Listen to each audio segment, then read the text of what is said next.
Champions trophy ക്രിക്കറ്റിൽ ഞായറാഴ്ചയാണ് ഇന്ത്യയും കിവീസും കിരീടത്തിനായി ഏറ്റുമുട്ടുന്നത്. ടൂർണമെന്റിലെ കരുത്തരുടെ പോരാട്ടത്തിൽ ആര് വിജയിക്കുമെന്നതറിയാനുള്ള കാത്തിരിപ്പിലാണ് ക്രിക്കറ്റ് ലോകം. 2013 ശേഷം ഇന്ത്യക്കായി മറ്റൊരു ചാമ്പ്യൻസ് ട്രോഫി കിരീടത്തിൽ മുത്തമിടാൻ ഒരുങ്ങുകയാണ് രോഹിത് ശർമ്മയും സംഘവും. എന്നാൽ ഫൈനലിന് ശേഷം രോഹിത് ശർമ്മ ടീമിന്റെ നായകനായി തുടരുമോ എന്ന കാര്യത്തിൽ BCCI നിർണായക തീരുമാനം എടുത്തേക്കുമെന്നാണ് സൂചന.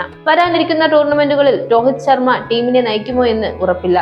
ഞായറാഴ്ചത്തെ മത്സരഫലം രോഹിത്തിന്റെ ക്യാപ്റ്റൻസി സംബന്ധിച്ച് നിർണായകമായിരിക്കുമെന്നാണ് ടൈംസ് ഓഫ് ഇന്ത്യ റിപ്പോർട്ട് ചെയ്യുന്നത്. ദീർഘകാലം ടീമിനെ നയിക്കാൻ സാധിക്കുന്ന ഒരു താരത്തെ ക്യാപ്റ്റനായി പരിഗണിക്കാൻ ഒരുങ്ങുകയാണ് BCCI. ഇത് സംബന്ധിച്ച ചർച്ചകൾ ഉടൻ ആരംഭിക്കുമെന്നാണ് റിപ്പോർട്ടുകൾ. BCCI കടുത്ത തീരുമാനങ്ങളിലേക്ക് കടന്നാൽ രോഹിത്തിന് ടീമിന്റെ ഏകദിന ടെസ്റ്റ് നായക സ്ഥാനങ്ങൾ നഷ്ടപ്പെട്ടേക്കാം. അങ്ങനെയെങ്കിൽ 2027 ഏകദിന ലോകകപ്പിലും ലോക ടെസ്റ്റ് ചാമ്പ്യൻഷിപ്പിലും ഇന്ത്യ പുതിയ നായകന്റെ കീഴിലാണ് കളിക്കുക. ഓസീസിനെതിരായ ബോർഡർ ഗവാസ്കർ ട്രോഫിക്ക് വേണ്ടിയുള്ള ടെസ്റ്റ് പരമ്പരയ്ക്ക് ശേഷം ടീമിന്റെ നായകസ്ഥാനത്തെ സംബന്ധിച്ച് പരിശീലകൻ ഗംഭീറും മുഖ്യ സെലക്ടർ അജിത് അഗാർക്കറും ചർച്ച നടത്തിയിരുന്നു.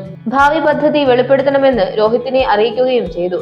ടീമിൽ നിന്ന് വിരമിക്കണോ എന്നത് താരത്തിന്റെ മാത്രം തീരുമാനമാണെങ്കിലും അടുത്ത ലോകകപ്പിനെ നേരിടണമെങ്കിൽ ഒരു സ്ഥിരം നായകൻ ആവശ്യമാണെന്ന കാര്യം രോഹിത്തിനോട് സൂചിപ്പിച്ചതായും റിപ്പോർട്ടിൽ പറയുന്നുണ്ട്. ടെസ്റ്റിന് പുറമെ ഏകദിനത്തിലും പുതിയ നായകനെ കണ്ടെത്താനുള്ള ഒരുക്കത്തിലാണ് BCCI എന്ന് നേരത്തെ വിവിധ മാധ്യമങ്ങൾ റിപ്പോർട്ട് ചെയ്തിരുന്നു. കഴിഞ്ഞ ലോകകപ്പോടെ 2020 നിന്ന് വിരമിച്ച രോഹിത്തിന് പകരം സൂര്യകുമാറാണ് ഫോർമാറ്റിൽ നിന്ന് ടീമിനെ നയിക്കുക.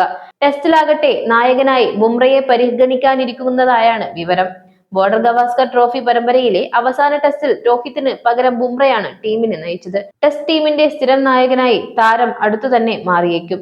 അതേസമയം ഏകദിനത്തിൽ നായകനായി ഓൾറൗണ്ടർ ഹാർദിക് പാണ്ഡ്യയെ പരിഗണിക്കുന്നതായും വിവരമുണ്ട്.